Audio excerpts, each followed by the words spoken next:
and the best appetite suppressant is fiber, because fiber supports the growth of healthy bacteria. And the healthy bacteria slow the excursion of glucose into the bloodstream. And healthy bacteria produce bacterial byproducts. Compared to being inflammatory byproducts from meat and sugar, they have anti-inflammatory byproducts. And they're broken down, and the bacteria, and the good bacteria, break the fiber down into short-chain fatty acids, particularly butyrate, that signals the hypothalamus, that actually signals the brain to shut down your appestat to eat less food. Fiber, of course, makes you feel, you could feel it in your stomach, so it occupies space. Plant foods hold water, fiber holds water, which gives weight and space to your stomach to make you feel satisfied with less calories, but it also affects the brain to make your brain want less calories and be satisfied with less calories at the same time. The type of fiber that's most effective at suppressing appetite is resistant starch, and that's highest in beans. Beans have a load of resistant starch, and they're highest in fiber of all high carbohydrate foods, by the way. And they're highest in protein of all high carbohydrate foods. Beans are a tremendous food to extend longevity, but they suppress your appetite through numerous reasons.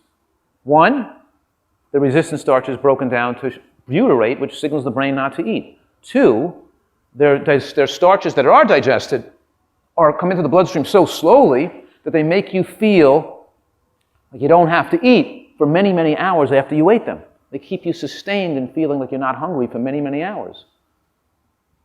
And three, even though they ratcheted down your appestat by 200 calories, all 200 calories never come in because the resistant starch passed through you. All the calories don't even get to the bloodstream.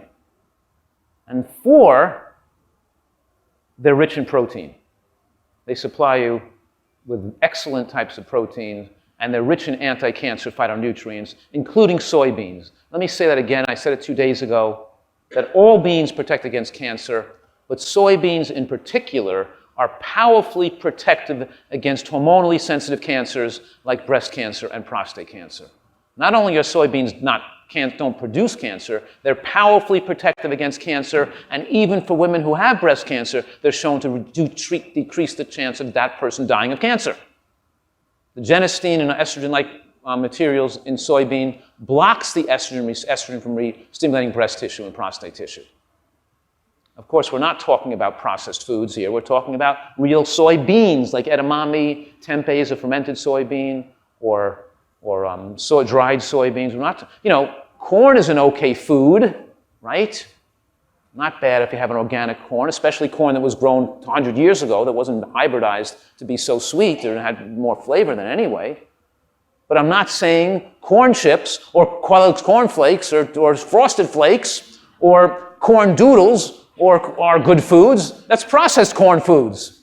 Just because same thing with soy. Of course, doesn't mean it's not good if it's processed. No food's good if it's processed. We can't use, and even tofu and soy milk are partially processed because there's fibers removed. It's not going to have the anti-cancer effects of the whole soybean. I like corn. I even like corny jokes. That was a real stupid one. But sometimes you can't help yourself. It just comes out of nowhere, and you don't know where did that one come from, and it's like, what's that? It just comes out naturally. Yeah, exactly. You can't stop it. It's but the foods that are most protective against your heart, the foods that are most protective against cancer, the foods that are most protective against dementia. So what if I asked you guys, not you guys, just you guys, what's the food you can eat that's most protective against dementia? Dementia. What is it? Right. Green vegetables. You got it. They're smart. Let's try you guys. What's the food most protective against cancer?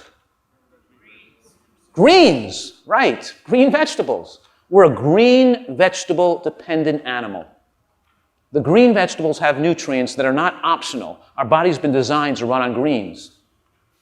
Our cells have an antioxidant response element built into the genetic code that runs on greens. The greens are needed to keep our bodies clean and our machinery running. If you don't like greens, great. Just live close to a hospital or something. I don't know. not going to help you, though, even living close to a hospital. Greens activate the cellular machinery that keeps our endothelial lining of the blood vessels smooth and slippery and prevents plaque from building up on the wall of the blood vessels. Greens activate the NRF2 transcription proteins, which are the same transcription proteins that activate anti-cancer mechanisms in the cell too, and help remove toxic waste products. And we always know that if we measure people's lutein in their bloodstream, that's better than a cholesterol level. Lutein is the carotenoid that makes green vegetables green. Carotene makes the orange vegetables orange. Lycopene makes the red vegetables red. But lutein is a marker for how much green vegetables you ate. If we measure that marker for how much green vegetables you eat by your lutein level, we can tell how healthy your blood vessels are. High green vegetable intake, healthy blood vessels. Low lutein, unhealthy blood vessels. Green vegetables are needed to have healthy blood vessels. High green vegetable diets clean out the blood vessels. When you can live a life to 100 years old and have blood vessels as clean as a whistle. Atherosclerosis is not the product of aging. It just ages you day in and day out. Every day you get older that you eat unhealthfully. So here's a study showing that the more greens consumed, the less atherosclerosis present and the more reversal of atherosclerosis. Here's another study. Vegetables and endothelial function. A meta-analysis showing as consistently in almost every study tested that as vegetables increase in the diet as a proportion of total calories, blood vessel elasticity and endothelial inflammation go down. Function improves, reducing heart attack and stroke risk. It's the same thing with cancer. We've landed the man on the moon. You know what I mean by that?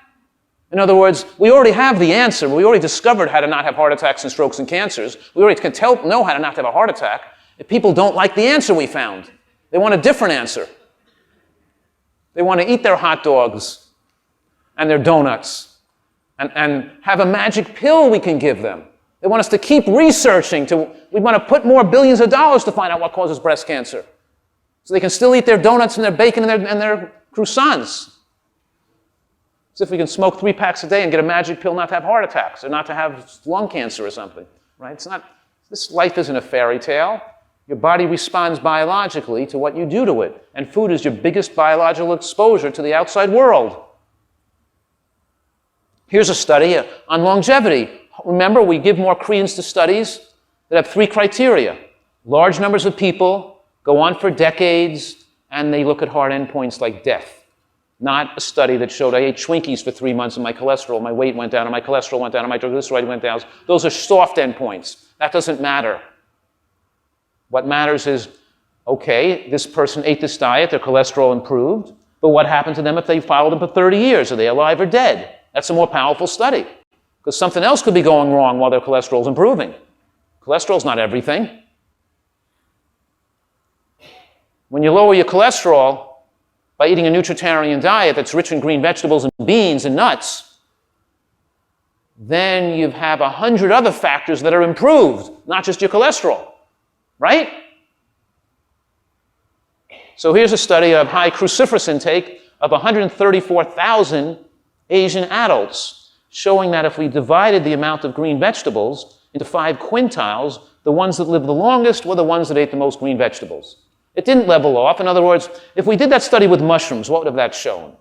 In other words, people who ate the lowest amount of mushrooms, then the 2nd quintile, the 3rd quintile, the 4th quintile, and the 5th quintile would risk of heart attacks and cancers or longevity have continued to get better and better as the mushroom consumption went up. What do you think?